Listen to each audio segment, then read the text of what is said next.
오늘 본문은 우리 성도님들이 너무나 잘 알고 있는 그러한 성경의 이야기들 중에서 하나일 것이라고 생각합니다. 이 동생 야곱이 사냥을 마치고 돌아온 형 에서에게 붉은 죽을 만들어주고 장자권을 가져오는 그런 짧은 내용이죠. 사실 내용은 어렵지 않습니다. 그렇지만 성경이 이 이야기를 통해서 우리에게 뭘 말씀하려고 하는 거지? 이거를 좀 파악하는 것은 사실 쉽지 않아 보여요. 왜냐하면 이 이야기 자체가 어떤 큰 신학적인 메시지를 담고 있다고는 할 수 없기 때문입니다. 하나님의 예정하심과 선택이라고 하는 이 놀라운 하나님의 섭리가 어떻게 역사 속에서 이루어져 가는지 그 큰 이야기 속에서 말 그대로 하나의 에피소드 같은 하나의 과정을 담고 있는 그러한 내용이기 때문입니다. 자, 그럼에도 불구하고요, 이 짧은 이야기 속에는 굉장히 중요한 우리 신앙의 원리들을 찾아볼 수 있는 그러한 내용들이라고 할 수 있습니다. 한번 내용을 다시 한번 좀 보면요, 엄마 뱃속에서 그렇게 싸우던 이제 아이들이 태어났어요. 자, 먼저 나온 형에서는 살이 되게 붉고 또 털이 많았던 그러한 아이였던 것 같아요. 그래서 그 형태를 빗대어서 이제 에서라는 이름을 지어줍니다. 자, 뒤이어 태어나는 동생은 형의 그 발 뒤꿈치를 잡았대요. 이 행동 때문에 그 이름을 이제 야곱 이렇게 지어준 것이죠. 자, 이제 이 아이들이 성장했어요. 그래서 에서는 굉장히 활동적인 어떤 사냥꾼으로 살면서 이제 주로 들에서 살게 되었고, 야곱은 굉장히 이제 조용한 사람이었기 때문에 장막에 주로 거주했다 이렇게 말씀하고 있습니다. 그러니까 이제 그런 것 같아요. 에서는 굉장히 활동적이고 외향성이 강한 사람, 반면에 야곱은 조용하고 내향성이 강했던 사람, 이렇게 보여집니다. 자, 이러한 자녀들의 성향은 부모에게 영향을 미쳐요. 자, 그래서 아버지 이삭은 에서가 사냥한 고기를 좋아했기 때문에 에서를 편애합니다. 반면에 어머니 리브가는 야곱을 편애했다 이렇게 이야기를 하죠. 자, 리브가의 경우에 왜 야곱을 편애했는가에 대한 이유는 없어요. 단순히 야곱이 조용했고 장막에 주로 거주하면 엄마랑 가깝게 지낼 수밖에 없으니까 엄마가 편애하지 않았을까는 아닌 것 같아요. 자, 이유를 굳이 한번 찾아보자면 지난주 우리가 좀 살펴봤던 것처럼 하나님께서 주셨던 신탁의 내용이 있었죠. 큰 자가 작은 자를 섬길 것이다. 아마 이 리브가는 그 내용을 본인 안에 계속 두고 자신의 그 작은 아들, 그러니까 작은 자에 해당되는 야곱을 어떻게 보면 편애했을 것이다, 이렇게 우리가 볼 수 있겠습니다. 자, 그런데 사실 어느 가정이든요, 자녀가 여러 명일 경우 부모마다 더 마음이 가는 그 자녀가 있죠, 그죠? 우리가 그것을 자녀들 앞에서 티를 내진 않아요. 심지어 사람들 앞에서도 별로 티를 내지 않지만 그게 티를 안 내려고 해도 어때요? 은연중에 드러나죠, 그죠? 그래서 그 집 아빠는 둘째를 되게 좋아하나 봐, 이런 식으로 얘기하기도 하고, 엄마는 우리 큰 아들이 그렇게 좋죠, 이렇게 우리가 이야기를 하는 게 눈에 보이잖아요, 그죠? 감추려고 해도. 근데 이삭과 리브가는 대놓고 자녀들을 편애한 거예요. 이것이 당시의 그 사회 문화 속에서 일반적인 모습이었을지는 모르겠지만요, 성경은 이러한 부모의 편애가 이 두 형제의 사이를 갈라놓는 주된 요인이 되었다는 것을 짚어주고 있습니다. 자, 이런 가정 환경에서 자라다 보니 야곱도 어떻게 해요? 야곱도 훗날 그 아들, 그 11명의 아들 중에 요셉을 편애하잖아요. 그러니까 그 결과 요셉이 형들의 미움을 받고 이제 형들에 의해서 애굽의 노예로 팔려가게 되는 이런 일들이 벌어지지 않습니까? 이런 걸 볼 때 아무리 선택된 믿음의 사람이라고 하더라도요, 이 믿음과 삶을 일치시켜서 살아간다는 건 이게 쉬운 게 아니다, 이게 저절로 되는 게 아니다, 이런 걸 우리가 다시 한번 깨닫게 되죠. 아울러서 그 가정에서의 교육, 또 부모가 자녀를 대하는 어떤 말투, 언행, 또는 부모가 가지고 있는 가치관의 이 삶에서 묻어나 드러나는 것들, 이러한 것들이 얼마나 그 자녀에게 실질적이고 중요한 영향력을 미치는가, 이런 것들도 우리가 오늘 말씀을 통해서 깨달아 볼 수 있겠습니다. 자, 부모의 이러한 편애는요, 그 민감하고 세심한 성품의 야곱에게는 굉장히 안 좋은 영향을 미쳤다라는 것을 우리는 보게 돼요. 자, 오늘 본문에는 없지만 그 행간의 어떤 상황들을 우리가 조금 살펴볼 때 이런 상황이었을 것 같아요. 자, 야곱은 자라면서 어머니 리브가로부터 큰 자가 작은 자를 섬기게 될 것이라는 이 하나님의 신탁의 이야기를 분명히 들었을 겁니다. 그것도 여러 번 들었을 거예요. 자, 그래서 야곱은 장자권이 형이 아니라 나에게 주어질 것이다 라는 생각을 가졌을 거예요. 자, 그런데 장자권을 수여할 권한은 누가 가지고 있죠? 아빠가 갖고 있어요? 엄마가 갖고 있어요? 아빠가 갖고 있잖아요. 근데 그 아버지는 정작 누구를 사랑해요? 형 에서를 사랑하잖아요. 그러니 어땠겠어요? 야, 이대로는 안 되겠다 싶었겠죠. 그래서 야곱이 했던 생각이 뭐냐면 내가 형으로부터 장자권을 뺏자. 그러니까 아버지로부터 뺏을 수는 없잖아요. 형으로부터 뺏자는 거예요. 근데 힘으로 되겠어요? 안 되겠어요? 형은 지금 막 몸이 우락부락하고 막 그냥 동물들 막 사냥해서 잡아오는 말 그대로 진짜 테토남이에요. 근데 지금 야곱은 그게 안 되잖아요. 힘으로 안 돼요. 그러니 뭐 하냐면 계략을 세우죠. 계략을 꾀를 내요. 자, 형을 보니까 들에서 사냥하고 돌아올 때면 굉장히 피곤해하고 또 그러니까 에서는 되게 식탐이 많았던 사람으로 보여져요. 그러니까 되게 배고파하는 사람인 거예요. 자, 그러니 야곱이 이것을 눈여겨 보았고 내가 가장 적절할 때 계략을 세우자. 그래서 그 때를 기다렸을 거예요. 자, 그때가 되었어요. 이제 야곱이 붉은 죽을 쓰면서 어떻게 보면 형이 올 때를 기다리고 있었겠죠.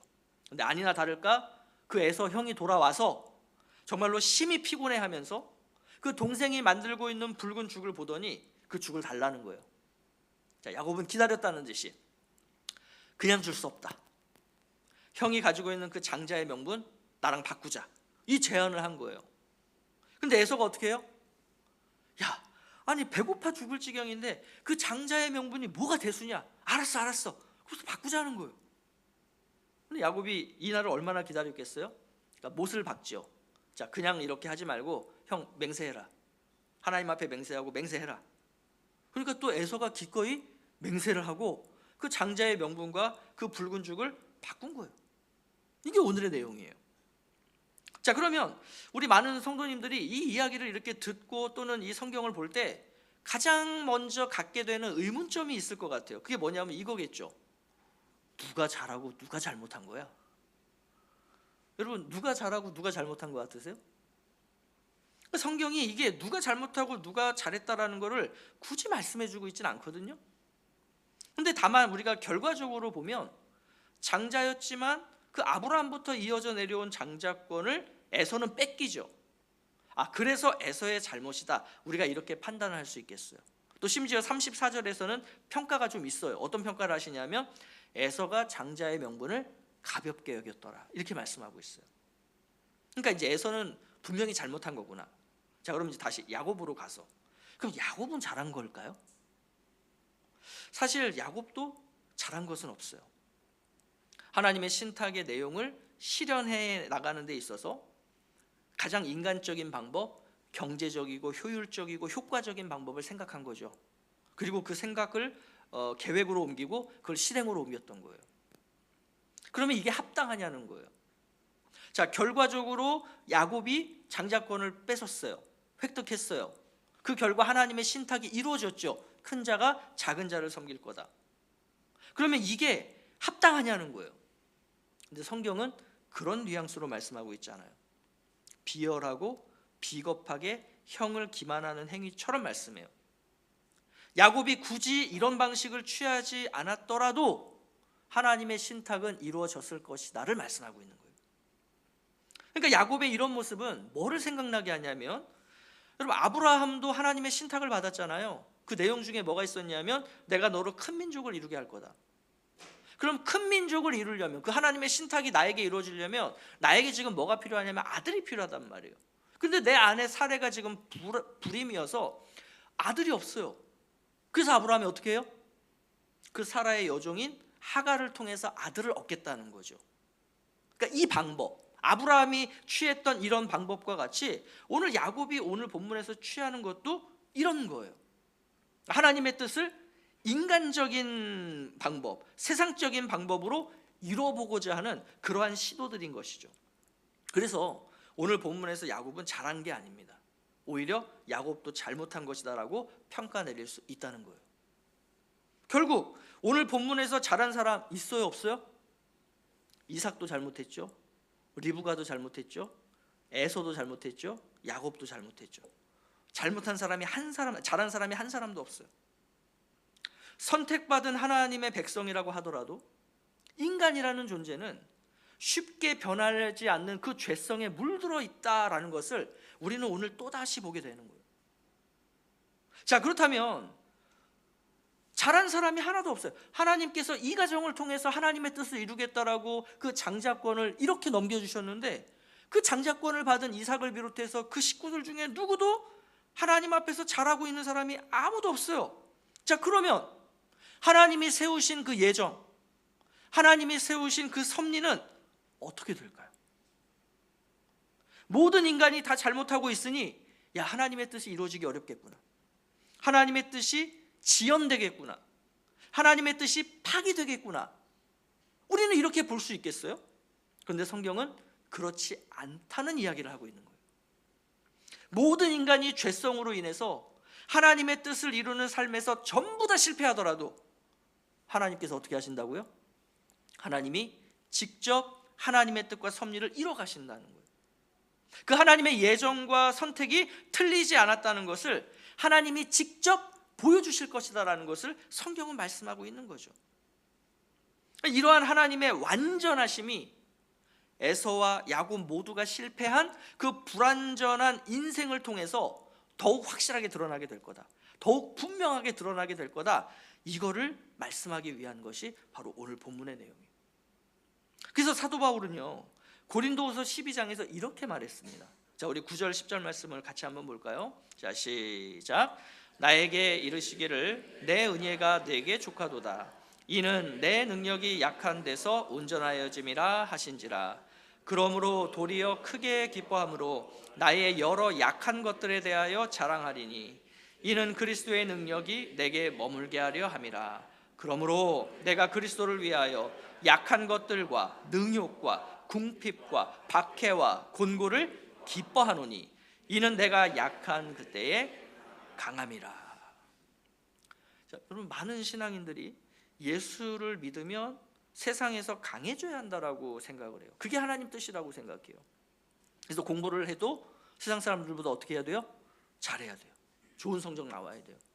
자, 사업을 하더라도 세상 사람들보다 어떻게 돼야 돼요? 더 대박치는 사업을 해야 돼요. 더 잘 돼야 돼요. 자, 직장 생활을 하면 세상 사람들보다 더 빨리 승진해야 돼요. 이게 나를 향하신 하나님의 뜻이라고 생각해요. 그런데 현실은 어때요? 그렇지 않을 때가 많죠.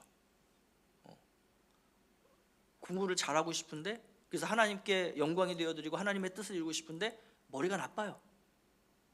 비즈니스를 잘해서 정말로 하나님 앞에 기쁨과 영광이 되어드리기를 원하고 뜻을 이루기를 원하는데 하는 비즈니스마다 잘 안 돼요. 직장에서 직장 일을 하는데 실적이 안 나요. 자, 그러다 보니 우리가 어떤 생각을 하냐면 야곱과 같은 생각을 하는 거예요.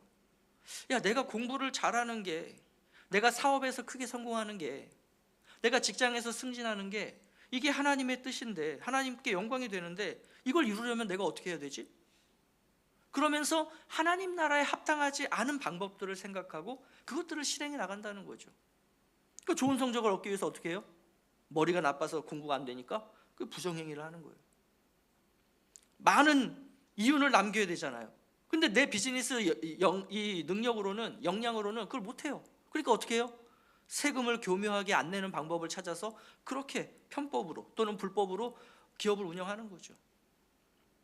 자, 내 능력으로 많은 성과를 내지 못하고 직장 생활을 해요.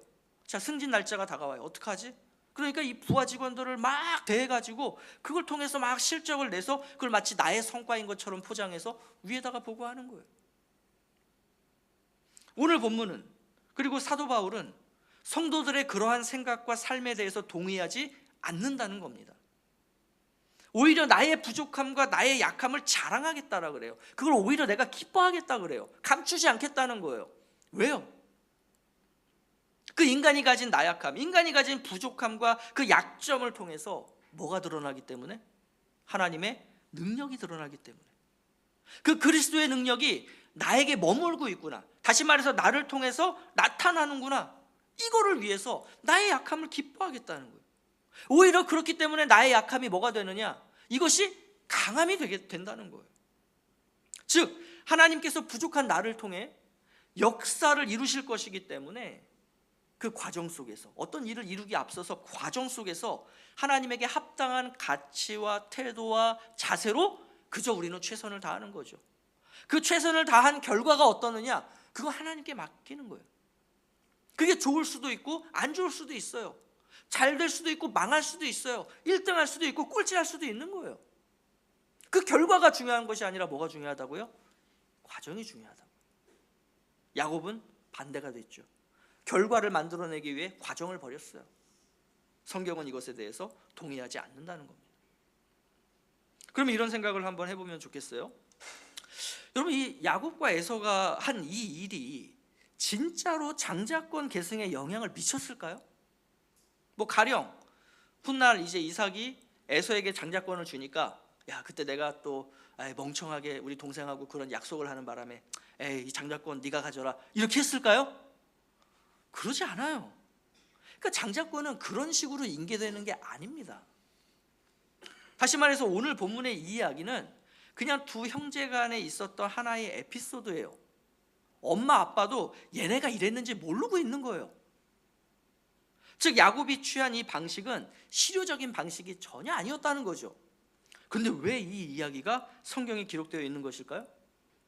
그 의미가 34절에 있었어요. 자, 우리 34절 다시 한번 보시면 이렇게 말씀하고 있죠. 에서가 장자의 명분을 가볍게 여김이었더라. 그러니까 오늘 본문은 형에게서 교묘하게 장자권을 빼앗은 야곱에 대한 이야기가 아니라는 거죠.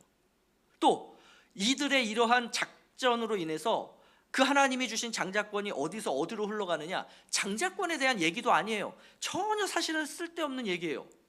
근데 뭐가 중요하냐? 장자의 명분을 가볍게 여긴 에서에 대해서는 주의해서 보자는 거예요. 그러면 여러분, 이 장자의 명분을 가볍게 여겼다는 게 어떤 의미겠어요? 이거는 우리가 이제 창세기 말씀을 쭉 통해서 계속해서 살펴봐 왔듯이 장자권이라고 하는 것은 단순히 뭐 어떤 가문과 가업과 또 부모의 재산을 물려받는, 그러니까 이런 개념의 장자권이 아니죠. 하나님 나라의 가치와 문화, 다시 말해서 믿음이라는 것을 물려받는 것, 이것을 성경에서는 지금 장자권이라고 표현하고 있는 거예요.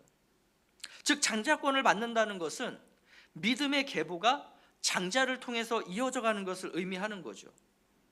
그러면 이 일이 뭐냐? 장자권이 흘러가는 이 일이 뭐냐? 이거 하나님 일이라는 거예요. 인간이 사사로이 결정해서 주고받고 하는 문제가 아니라는 거예요. 야곱이 이렇게 장자권을 뺏었다 그래서 그거 야곱 거 아니라는 거예요.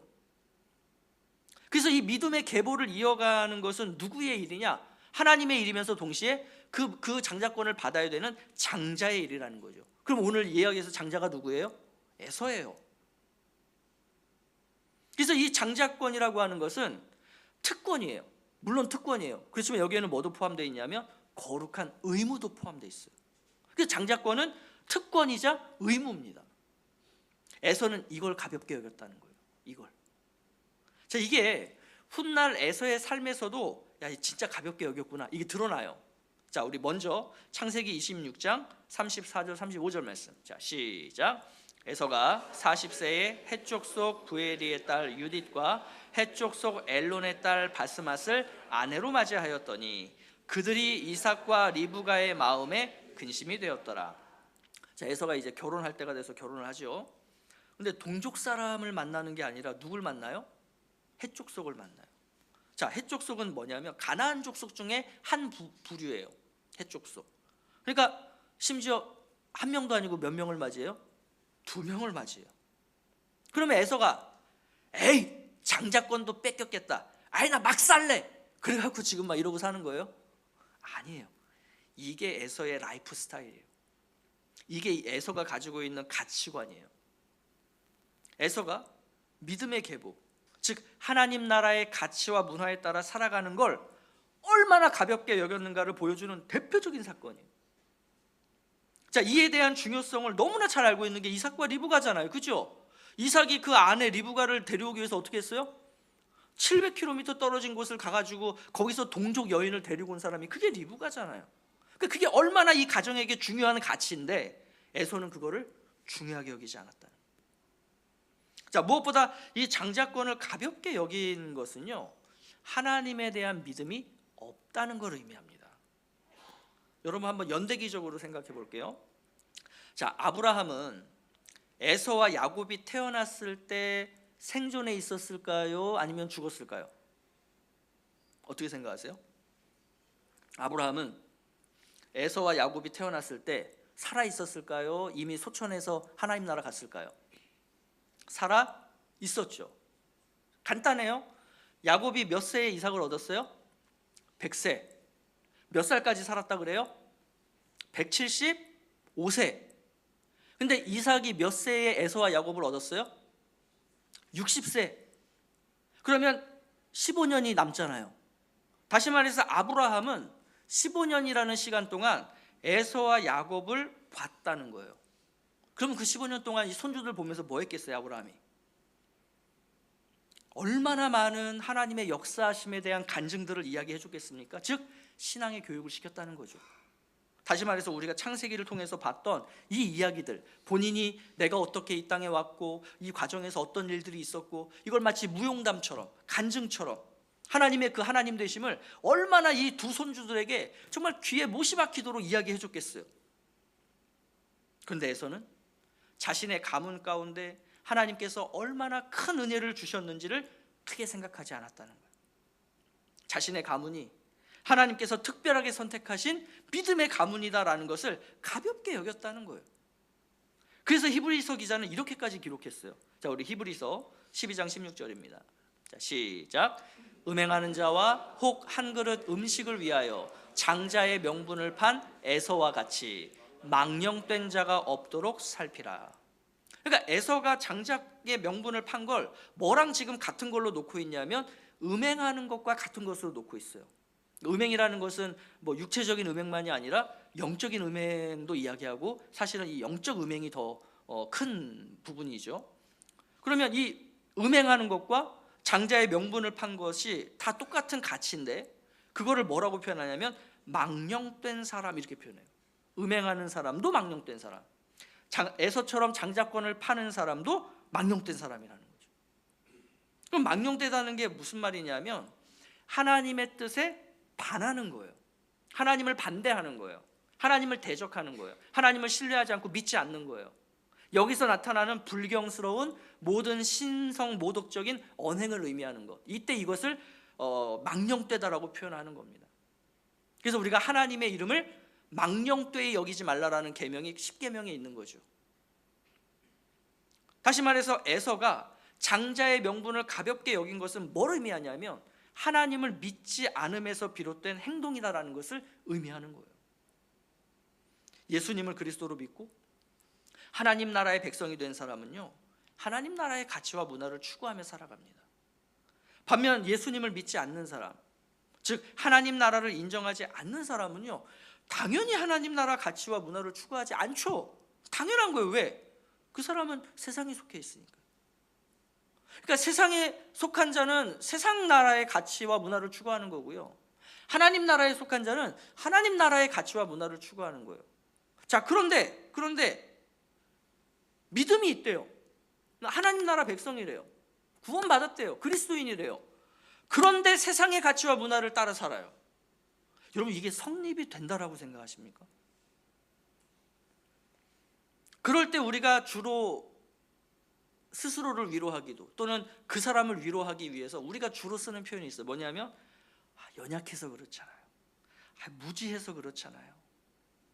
그러니까 우리는 그렇게 주장하고 싶겠죠. 그런데 하나님은 어떻게 생각하실까요?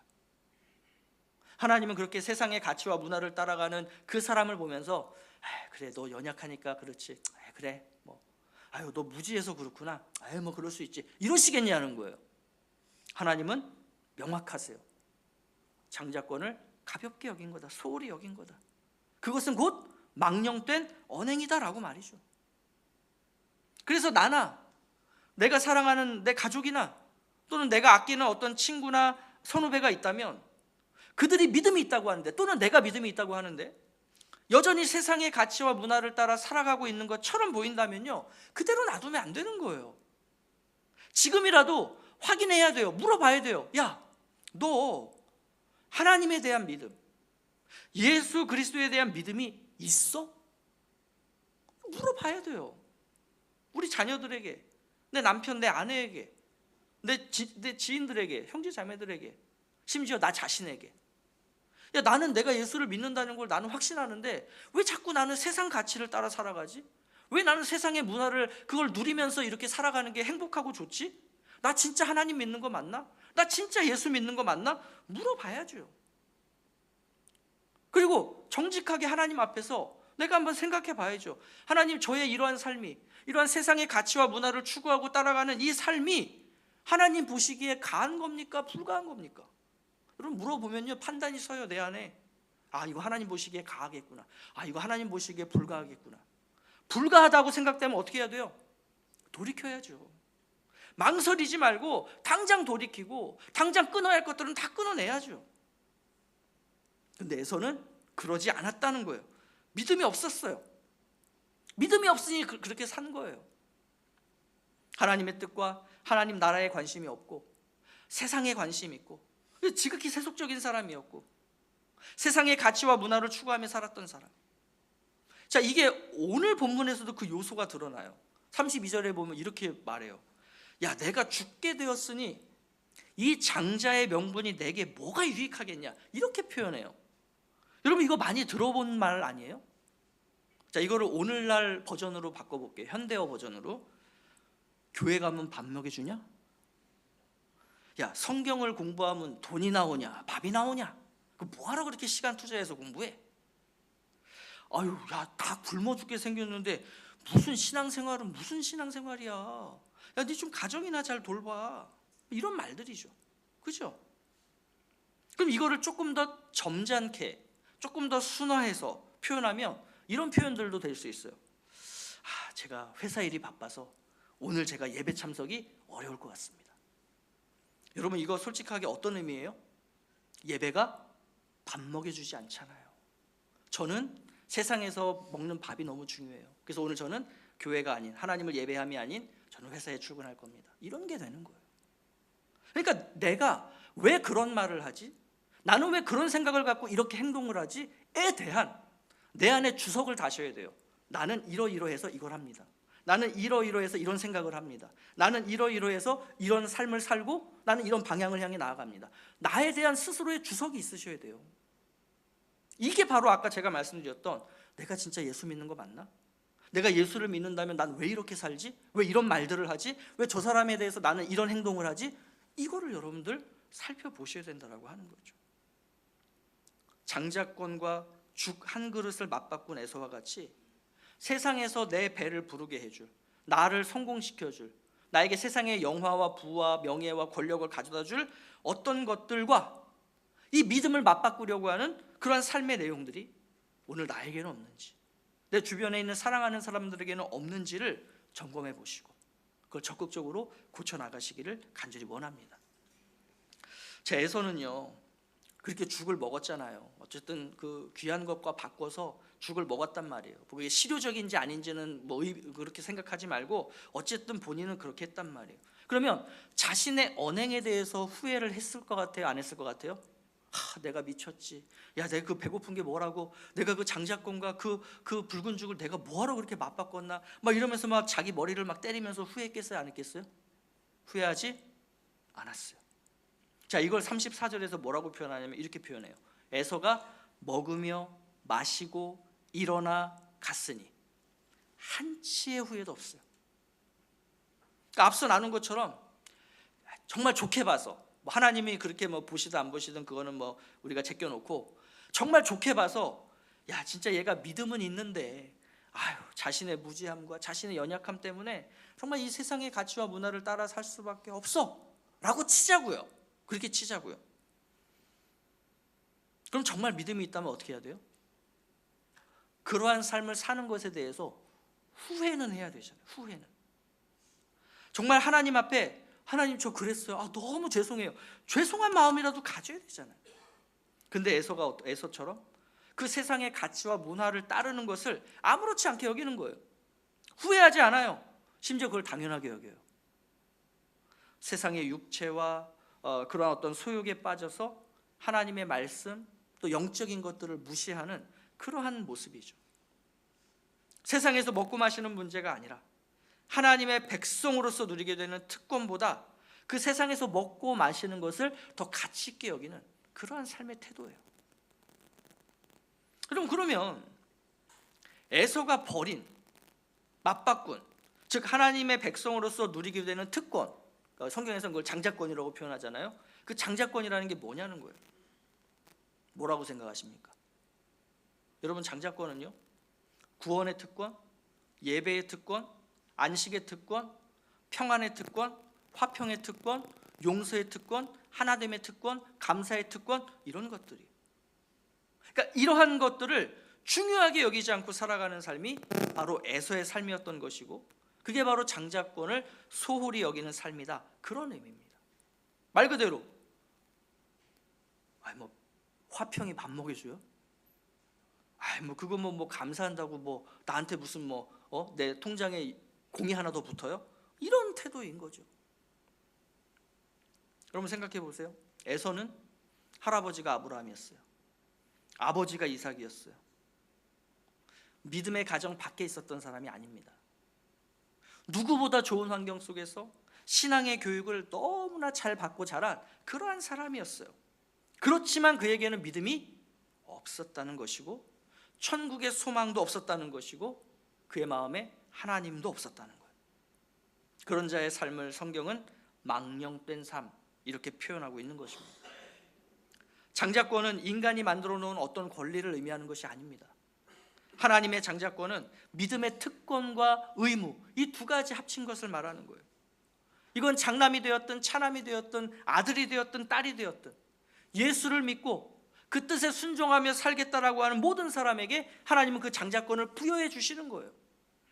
아무쪼록 그 하늘의 장자권, 그 믿음의 장자권을 받은 사람들답게 이 세상 속에서 하나님 나라의 가치를 가장 귀한 것으로 여기며 그 믿음의 의무를 다함으로써 이 하나님이 주시는 그 놀라운 특권, 이 장자권을 누리며 살아가는 그런 우리 성도님들 되시기를 예수 그리스도의 이름으로 축복합니다.